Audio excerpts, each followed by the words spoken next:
Hi friends, இந்த dragon fruit பிளான்ட்டுக்கு வந்து 2 வயசு ஆயிடுச்சுங்க. இவன் பண்ணுற காமெடிக்கு அளவே இல்லைங்க.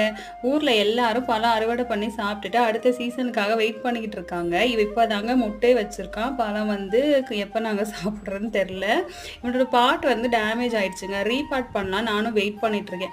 இவன் மொட்டுமே சாதாரணமாக வச்சிடலங்க. ராஜா கவனிப்பு கொடுத்த வாட்டி தான் மொட்டையே வச்சுருக்கான் இவ்வளோ லேட்டாக. பாட் வந்து பிளாஸ்டிக் டப்பில் தெரியாமல் வச்சுட்டேங்க. அது டேமேஜ் ஆகி உடஞ்சிருச்சு. ஸோ ரீபாட் பண்ணால் டிஸ்டர்ப் ஆகி காய்க்காமல் போயிடுவானோ, ஏதாவது செடி வந்து டிஸ்டர்ப் ஆகி ஸ்ட்ரெஸ் ஆகிட்டு காய்க்காமோன்னு சொல்லி நான் வெயிட் பண்ணிகிட்ருக்கேன்.